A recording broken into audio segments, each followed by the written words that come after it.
100+ entries, 8 different levels. यह है दुनिया का सबसे टेरिफाइंग डिस्टर्बिंग मांगा आइसबर्ग। काफी टाइम पहले मैंने एक वीडियो बनाई थी जहां मैंने डिस्टर्बिंग मांगा आइसबर्ग के आखिरी 2 लेवल्स एक्सप्लेन किए थे एंड इसमें आज तक के सबसे डिस्टर्बिंग मांगास के नाम मेंशन थे। हाउएवर, वीडियो के अपलोड होने के 4 घंटे बाद ही यूट्यूब उसे टेक डाउन कर देता है ड्यू टू ग्राफिकल वॉयलेंस। और जब मैं इस वीडियो को कुछ टाइम बाद वापस से अपलोड करता हूँ री एडिट करके, इस बार भी यूट्यूब फिर से वही करता है, वीडियो को टेक डाउन, सेम उसी रीजन के साथ। तो अब तुम अंदाजा लगा ही सकते हो मैंने इस वीडियो में कैसी मांगास दिखाई होगी जिसकी वजह से यूट्यूब को लगातार मेरी दोनों वीडियोस को टेक डाउन करना पड़ा।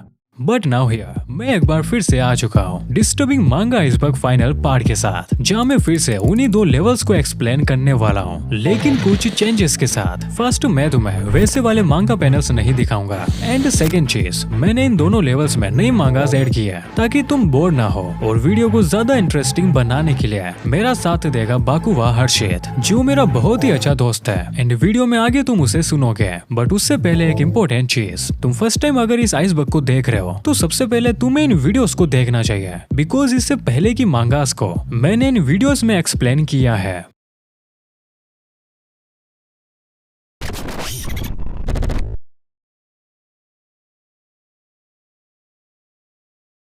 हमारी वीडियो वहीं से शुरू होती है जहां से हमने उसे छोड़ा था। लेयर 6 के बाद बारी है लेयर 7 की।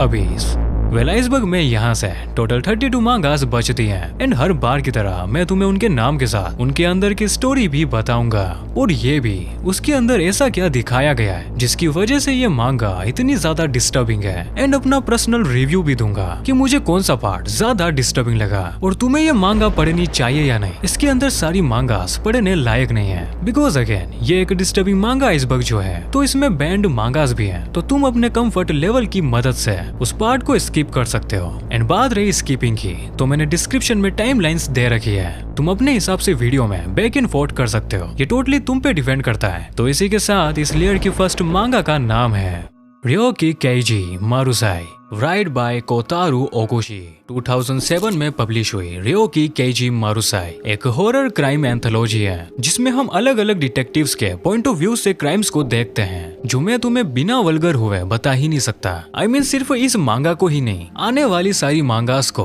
बट अगर बात करें स्पेसिफिक इस मांगा की, तो मांगा स्टार्ट होती है जहाँ पर हम एक औरत को देखते हैं जो अपने अपर बॉडी पार्ट्स को प्यार से सहला रही होती है और ध्यान से देखने पर उसके पूरी बॉडी पर काटने के निशान थे। I mean, किसी ने उसे बार बार बाइट किया हो एंड इसी को देखकर हम समझ आते हैं ये एक फीमेल प्रोस्टिट्यूट है जो अब कहीं जाने की तैयारी कर रही है।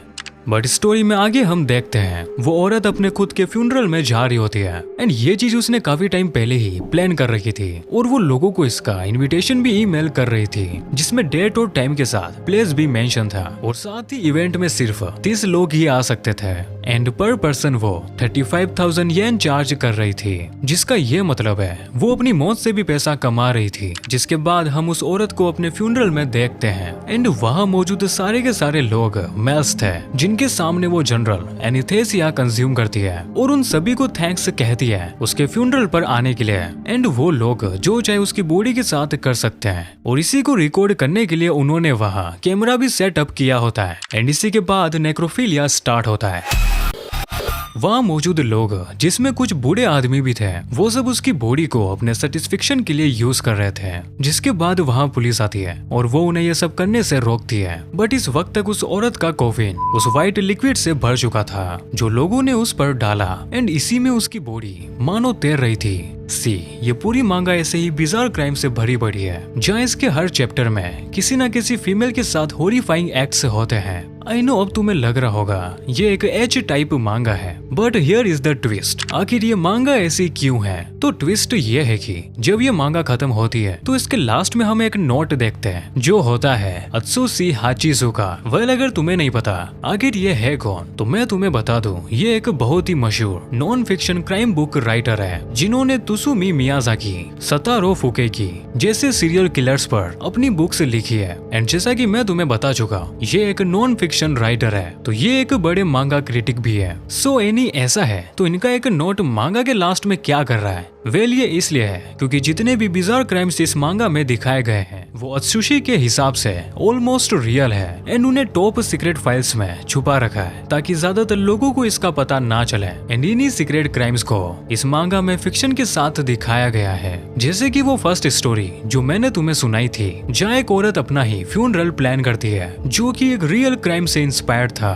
1971 में हुआ क्योशी हकुबो इंसिडेंट, जहाँ विक्टिम की alive and dead photographs side by side मिली एंड दोनों टाइम उस विक्टिम को असोल्ट किया गया। एंड ऐसा भी नहीं कि ये सिर्फ एक ही केस है, इसमें जितनी भी स्टोरीज दिखाई गई है वो कहीं ना कहीं किसी रियल क्राइम से इंस्पायर है। एंड जब मैंने इस मांगा को पूरा पढ़ लिया तो मेरे सिर में दर्द होने लगा, जो काफी टाइम तक रहा भी, क्योंकि वो सारी चीजें मैं बार बार इमेजिन कर रहा था। ये मांगा सच में बिजार है, बट कभी कभी ये तुम्हें सिर्फ एज मांगा लगेगी। सो बात करें इस मांगा की उस स्टोरी की जिसने मुझे सबसे ज्यादा डिस्टर्ब फील करवाया, जिसे देखकर मेरा दिमाग हिल गया, वो थी डॉक्टर्स मैनिया, जहां हम एक फीमेल सर्जन को देखते हैं जो एक सीन से अट्रैक्ट होती है।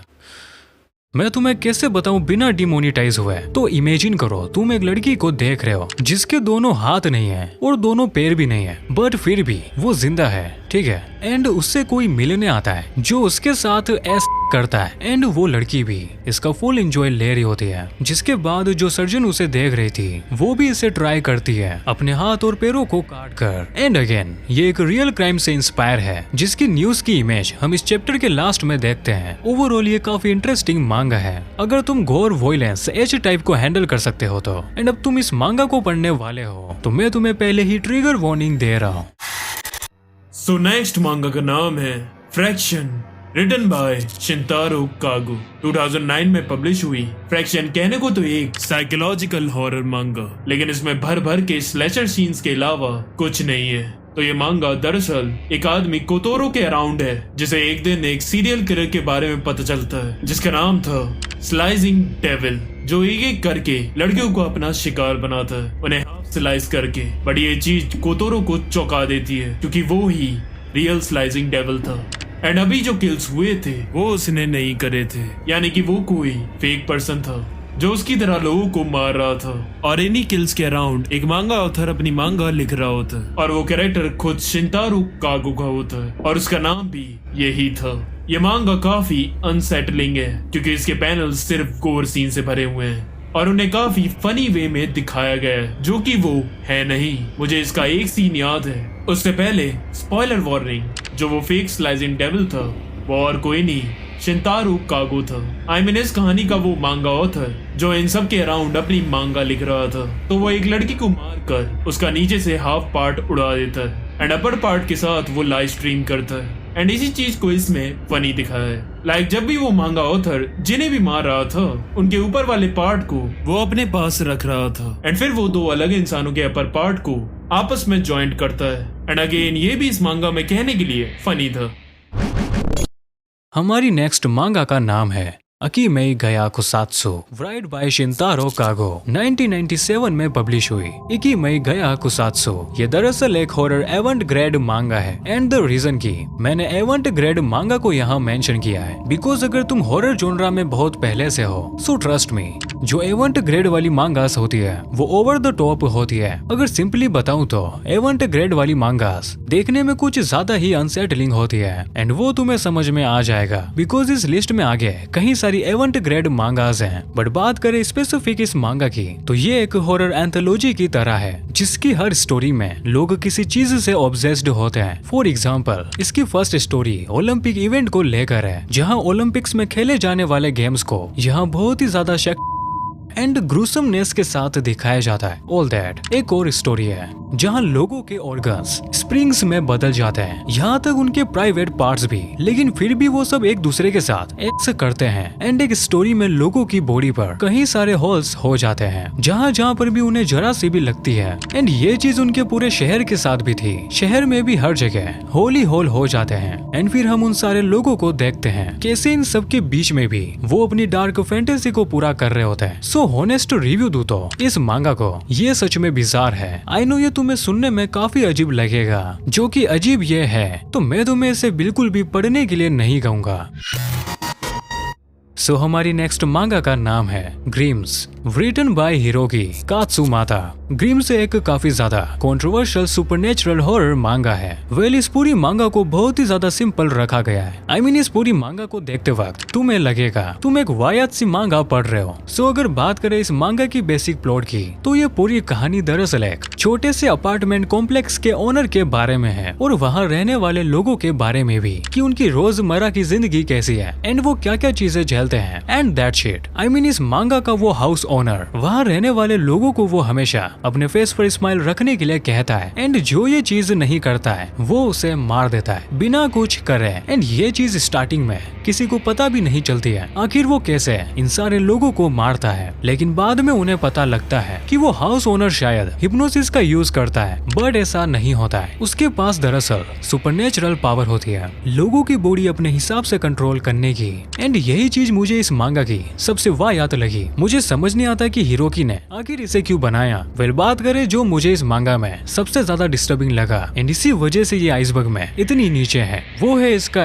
कंटेंट, जहाँ ये हाउस ओनर अपनी ही कजन का करता है, वो भी अपने अंकल को सामने बिठाकर और उन्हें स्माइल के साथ ये सब देखने के लिए कहता है। एंड हमें यहाँ भूलना नहीं चाहिए जो वो हाउस ओनर है वो भी एक टीनेजर है। I mean, उसकी एज 15 से 16 की होगी एंड यही सेम एज उसकी कजन की भी होगी जिसके साथ वो ये सब एक्ट कर रहा था। एंड इसी वजह से मैं तुम्हें इस मांगा को बिल्कुल भी रिकमेंड नहीं करूंगा कि तुम इसे जाकर देखो, क्योंकि आगे चलकर स्टोरी में वो हाउस ओनर वहाँ रहने वाले पेरेंट्स को अपने ही बच्चों की वो खिलाता है, व्हाट आई मीन, जो देखने में सबसे ज्यादा घिनौना था। एंड अगर वो पेरेंट्स ये नहीं करते तो वो उनके बच्चों को मारने वाला था। बट एनीवे,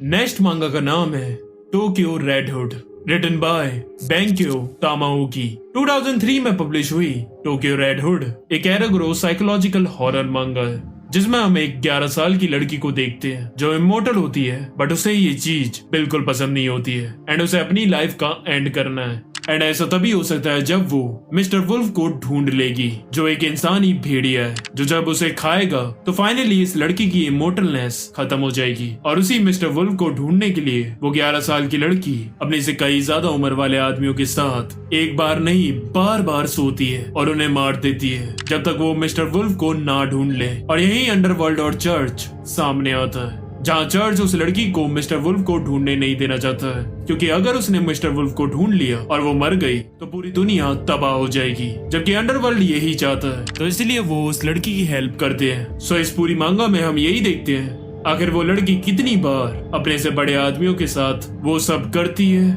और क्या चर्च उसे रोक पाता है, और बहुत कुछ। वेल ये पूरी मांगा दरअसल एक फोक टेल से इंस्पायर्ड है जिसका नाम है little red riding hood. And इसी नाम से पूरी मांगा में उस लड़की को बुलाया जाता है, जो क्लियर हमें बताता है कि राइटर ने इसकी स्टोरी कहां से ली है। इस फोक टेल में हम एक लड़की और वुल्फ को देखते हैं, जहां वो वुल्फ उस लड़की को खाना चाहता है जो रोज जंगल से गुजरती है एंड वो आगे उसे खा भी लेता है। सो ऑनेस्ट रिव्यू दो इस मांगा का तो ये अच्छी स्टोरी के साथ वियर्ड चीजें दिखाता है जो किसी के लिए नॉर्मल नहीं है।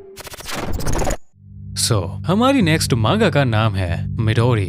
ओह बॉय, 1984 में पब्लिश हुई मिडोरी एक एक्सट्रीम गोर हॉरर मांगा के बराबर है। कैसे है वो मैं तुम्हें आगे बताऊंगा। वेल बात करें इस मांगा की स्टोरी के बारे में, ये दरअसल एक 12 साल की लड़की मिडोरी के बारे में है। वो एक सर्कस को ज्वाइन करती है जहाँ के बाकी मेंबर्स उससे बहुत ही बुरी तरीके से उल्ट करते हैं, अपरेंटली जस्ट फॉर फन। इसके अंदर एक बेसिक स्टोरी है कैसे एक बच्ची जिसके पेरेंट्स मर जाते हैं एंड जैसा कि मैंने तुम्हें पहले बताया कि वो एक सर्कस को ज्वाइन करती है जहाँ उसे उल्ट किया जाता है, इसके इमोशंस के साथ खेला जाता है। हम एक मोटे आदमी को देखते हैं जो मिडोरी को परेशान करता है, हम एक मम्मी मैन को देखते हैं देन वो मिडोरी का फायदा उठाता है, और हम एक लड़की को देखते हैं जिसका पेट पार्ट लड़कों जैसा होता है, उससे वो मिडोरी को परेशान करती है। वेल इसके अंदर सारे ही लोग मिडोरी को परेशान करते हैं सिवाय एक मैजिशियन के जो उसे बार बार इन सब से बचाता है, और ऐसे मिडोरी उस 30 साल के आदमी के साथ प्यार कर बैठती है। एंड इसी वजह से ये मांगा इतनी फेमस भी है बिकॉज हम एक टीनेज गर्ल को देखते हैं जो अपने से बड़े आदमी के साथ वो सब करती है।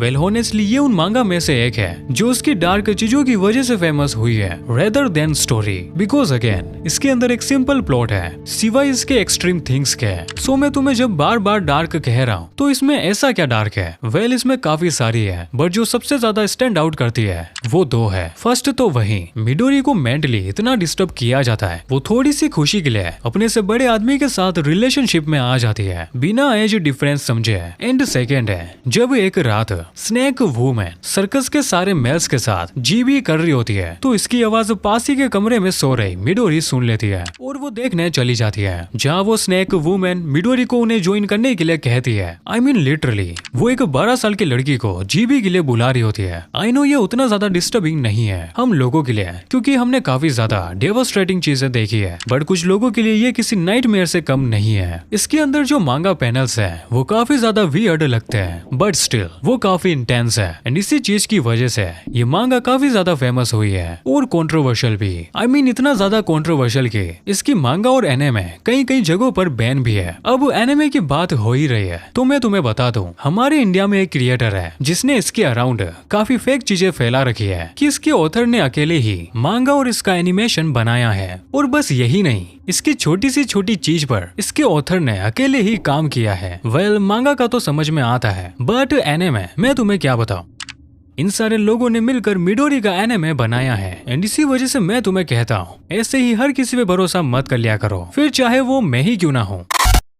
हमारी नेक्स्ट मांगा का नाम है killing morph, write by Masaya Hakazono. 2017 में पब्लिश हुई किलिंग मॉर्फ एक साइकोलॉजिकल हॉरर मांगा है एंड अगर बात करें इसके प्लॉट की एकदम ब्रीफ में तो ये दरअसल एक सीरियल किलर के अराउंड है एंड यू कैन से ऐसा सीरियल किलर जो एक लड़की को छोड़कर बाकी सबको मारता है। मतलब जब हम इस सीरियल किलर को फर्स्ट टाइम देखते हैं तो वो एक लड़की से आई कांटेक्ट करता है एंड इसके बाद वो उसके आसपास मौजूद 10 लोगों को बेरहमी से मार देता है, वो भी बड़े हॉरिफाइंग तरीके से है। आई मीन तुमने अब तक मांगास में लोगों की गर्दन उड़ते हुए देखी होगी, बट इस मांगा में वो गर्दन नेक वाली जगह से ऊपर जहां हमारा मुंह होता है ये बंदा वहीं से लोगों की गर्दन उड़ाता है। सोचने से ही ये कितना हॉरिफाइंग लगता है एंड इन्हीं सब चीजों के बीच में वो उस लड़की को ऐसे इग्नोर कर रहा होता है जैसे कि वो वहाँ एग्जिस्ट ही नहीं करती है एंड इसी के बाद उस लड़की को PTSD होने लगता है जहाँ वो उसी सीरियल किलर को हर जगह बार बार देखती है और इसी लड़की को वो सीरियल किलर अपने विक्टिम की फोटोज ईमेल करता है जो ब्रूटली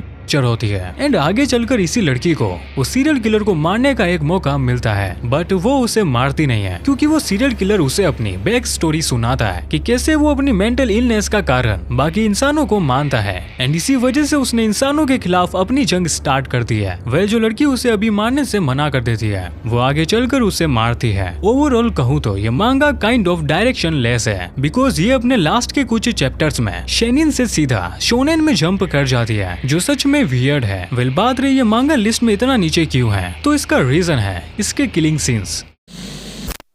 हमारी अगली मांगा का नाम है ब्रेडली नोबाशा, रिटन बाय हिरोकी सामुरा। 2005 में पब्लिश हुई ये मांगा दरअसल एक हिस्टोरिक ड्रामा है। वेल ये पूरी मांगा एक लड़की के बारे में है जिसकी उम्र होती है 14 साल और वो एक ऑर्फनेज में रहती है जहाँ से उसे एक रिच फैमिली अडॉप्ट करती है और उसे पालने की जगह वो उसे जेल भेज देते हैं जहाँ के सारे कैदी मिलकर उसके साथ वो सब करते हैं। ये मांगा किसी हिस्टोरिकल इवेंट की तरह जो हमें बताती है उस टाइम क्या क्या होता था एंड इसी वजह से ये सारी चीजें हमें दिखती हैं जो उस टाइम की जाती थी अपनी पावर बचाने के लिए। एंड इसी वजह से इसकी मांगा का सबसे इंटरेस्टिंग पार्ट यही है कैसे एक नॉर्मल फैमिली जेल के दंगों को रोकने के लिए एक लड़की को अडॉप्ट कर उन भेड़ियों के सामने टेबल पर रख देते हैं और हम बस यही देखते रह जाते हैं कि अब इस लड़की के साथ आगे क्या होगा। एंड जैसा कि मैंने तुम्हें कहा था कि ये हिस्ट्री पर बनी है तो ये बात सच है। उस टाइम लोग अपनी कुर्सी बचाने के लिए लड़कियों के साथ ये सब करते थे। लाइक जापान की इंपीरियल ने तो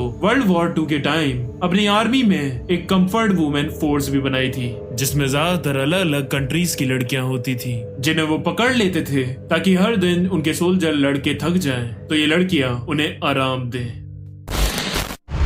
A Madness Syndrome written by big brother 2019 में पब्लिश हुई अ मैडनेस सिंड्रोम एक काफी ज्यादा साइकोलॉजिकल बॉडी हॉरर मांगा है। ये पूरी मांगा बेसिकली एक एक्ट्रेस के अराउंड है जिसे उसका ही बॉयफ्रेंड किडनैप कर लेता है एंड उसे बुरी तरीके से असॉल्ट करता है मेंटली और फिजिकली। एंड इन सभी चीजों को झेलते हुए भी वो लड़की उससे प्यार करना बंद नहीं करती है, जबकि और ज्यादा उसकी तरफ अट्रैक्ट हो जाती है क्योंकि हिराकाजू ने उसे अपना पास्ट बताया होता है जिसमें उसकी माँ बचपन से ही उसे एक ऐसे ऑब्जेक्ट की तरह ट्रीट करती आ रही है। एंड जब भी उसका मन करता है वो हिराकाजू के साथ वो सब करती है। I mean बार बार जब तक वो सेटिस्फाइड नहीं हो जाती है, वो भी एक बच्चे से जो उसका खुद का है। एंड ऐसा ही कुछ एरी के साथ भी हुआ था उसके पास्ट में, जहाँ उसका बाप उसे ऐसे ऑब्जेक्ट की तरह ट्रीट करता था हर बार अपना मन भर जाने तक। एंड उसकी माँ भी इसका कुछ नहीं करती थी, जबकि उसे सब कुछ पता था एंड वो छुप छुप कर इन दोनों की तस्वीरें लिया करती थी। एंड स्टोरी में आगे एरी को हिरोकाजू के घर से कई सारी लड़कियों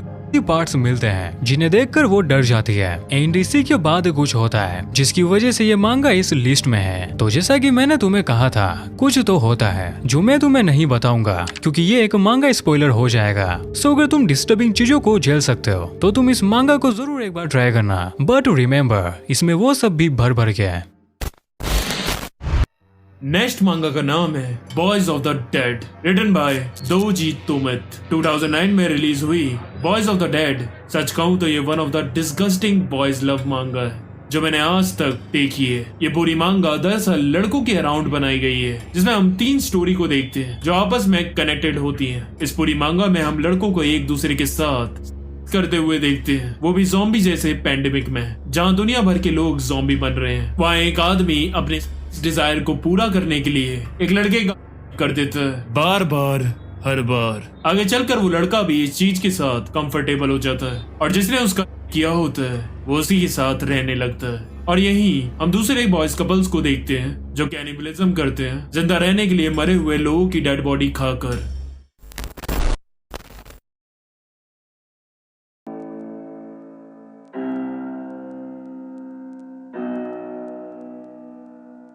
लेयर 7 के बाद अब बारी है लेयर 8 की, नथिंगनेस। ऑफिशियली ये आइसबर्ग यहाँ पर खत्म होता है बिकॉज ये सबसे बॉटम वाला पार्ट है, बट क्योंकि ये मेरा आइसबर्ग है इसीलिए मैंने इसमें एक और लेयर ऐड किया है जो बहुत ही खास है। इसके बारे में मैं तुम्हें वीडियो में आगे बताऊंगा। बट अगर बात करें लेयर ऐड की, इसे देखकर तुम कह रहे होंगे व्हाट द फक एनी, ये ब्लर क्यों है?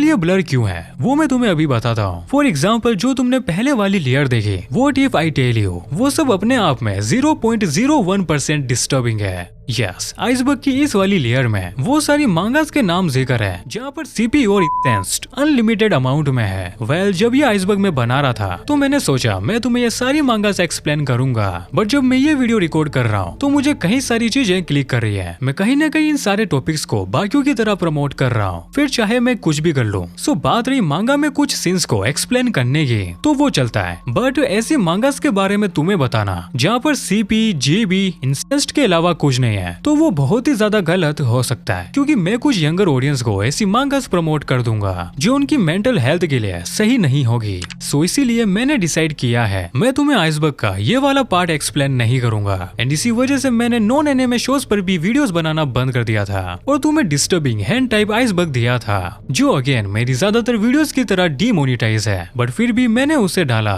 ताकि मैं तुम्हें इन सारी चीजों के डिस्टर्बिंगनेस को समझा सकूं कि ये तुम्हें सिर्फ कुछ टाइम के लिए मजेदार लगेगी।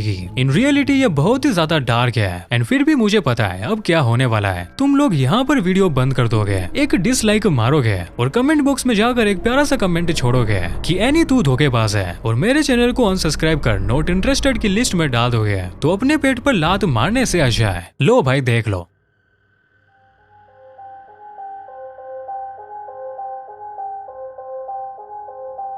हमारा आइसबर्ग ऑफिशियली वहाँ पर खत्म हो चुका है, बट अब बारी है स्पेशल लेयर की जिसे पर्सनली मैंने बनाया है। जैसा कि मैंने तुम्हें कहा था ये वाली लेयर बहुत ही खास है एंड ऐसा मैंने इसलिए कहा बिकॉज इसके अंदर वो सारे टॉपिक्स मेंशन है जिसने मुझे पर्सनली इफेक्ट किया एंड डिस्टर्बिंग फील करवाया। सो इसे देखने के बाद तुम्हें भी ऐसा लग सकता है आइसबर्ग का ये वाला पार्ट अब तक की सबसे डार्केस्ट अनसेटलिंग मांगास को कंटेन करता है, जिसे देखने के बाद मेरे अंदर ह्यूमंस को लेकर एक अलग ही डर बैठ गया है। So before we dive in, warning, जो मैं अभी टॉपिक डिस्कस करने वाला हूँ वो बहुत ही ज्यादा graphical, disturbing and unsettling material contain करता है। So without wasting any more time, let's begin.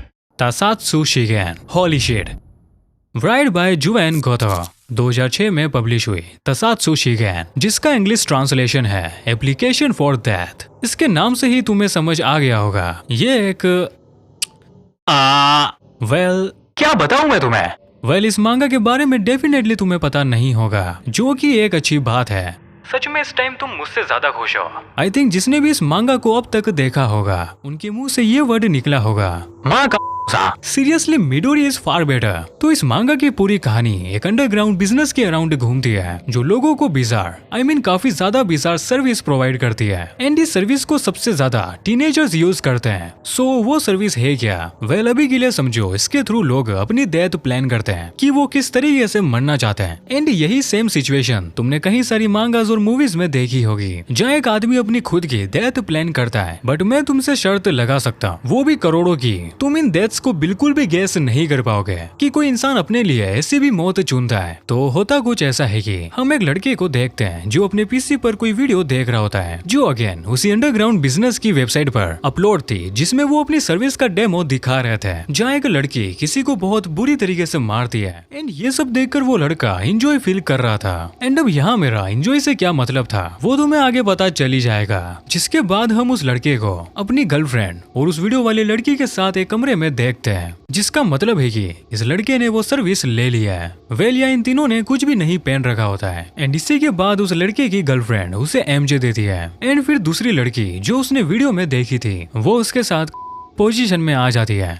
जिसमें लड़का लेटा हुआ होता है एंड लड़की उसके ऊपर बैठती है, वो और ये सब ऐसे ही चल रहा होता है। उस लड़के का वो हो जाता है, वो भी उस लड़की के अंदर ही। उसी टाइम उसकी सो कॉल्ड गर्लफ्रेंड कटाना से उसका सर है और उसके कटे हुए वो अपने ऊपर की दोनों बॉल्स के बीच रब करती है एंड नीचे भी। फिर वो अपने बीएफ की हेडलेस बॉडी के साथ काउ गर्ल पोजीशन में ऐसे करती है। एंड अब तुम्हें लग रहा होगा ये चीज अब यहाँ खत्म हो जाएगी। अभी नहीं। वो लड़की एक ब्लेड से अपने ही पेट को काटने लगती है, जहाँ उसके अंदर के ऑर्गन्स लिटरली बाहर आ जाते हैं। एंड उसी टाइम उस लड़के की बॉडी का फिर से वो हो जाता है, इस बार इस लड़की के अंदर। एंड उसी टाइम वो वीडियो वाली लड़की इसका हेड कर देती है।